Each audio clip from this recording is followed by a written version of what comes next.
எலாராவின் நூலகப் பயணம். அமைதியான ஒரு நகரத்தின் மத்தியில் யாரும் வரத் தயங்கும் சிறிய நூலகம் ஒன்று இருந்தது. அதன் அலமாரிகளில் தூசி படிந்து புத்தகங்கள் யாரும் படிக்க முடியாவண்ணம் இருந்தது.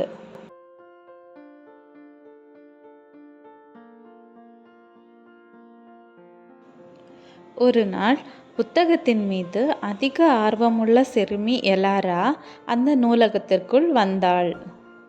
அவள் தூசி படிந்த அலமாரியில் புத்தகங்களை தேடினாள்.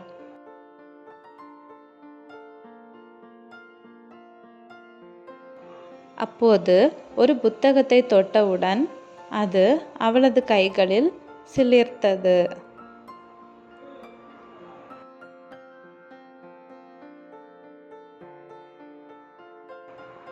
திடீரென்று பொன்னான எழுத்துக்கள் அதன் பக்கங்களிலிருந்து வெளிவந்து காற்றில் சுழன்றன. கண் இமைக்கும் நொடியில் எலாரா அந்த கதைக்குள் இழுக்கப்பட்டு விட்டாள்.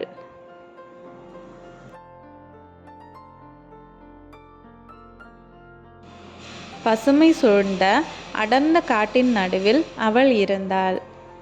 வானத்தை தொட்ட மரங்கள் காற்றில் இரகசியங்களை சொன்னன.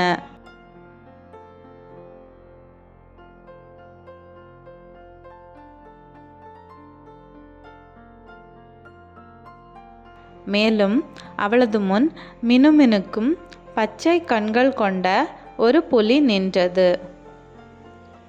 எங்களுக்கு உதவுங்கள், புலி பேசியது. ஒரு புதையல் நூற்றாண்டுகளாக தொலைந்திருக்கிறது.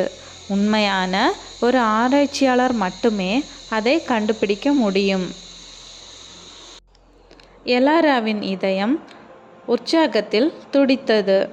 அவள் புதிர்களை விடுவித்தாள்.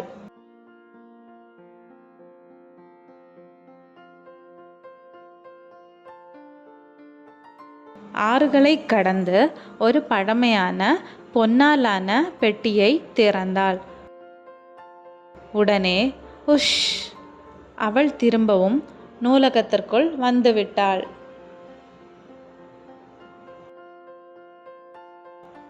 பிறகு எலாரா ஒரு விஷயத்தை கவனித்தாள். அவள் அதிகம் படிக்க நூலகம் ஒளிரத் தொடங்கியது. தூசி மறைந்தது. அலமாரிகள் ஜொலித்தன. மேலும் குழந்தைகள் நூலகத்திற்கு வந்து அதன் மாயத்தால் ஈர்க்கப்பட்டனர். ஒருமுறை மறக்கப்பட்ட நூலகம் உயிருடன் ஜொலித்தது. எலாரா அதன் தலை சிறந்த கண்டுபிடிப்பாளராக புத்தகங்களின் மறைந்த உலகங்களை திறக்கத் தொடங்கினாள். கதையின் நீதி: புத்தகங்கள் மாயம் கொண்டவை. நீங்கள்தான் அவற்றை திறக்க வேண்டும்.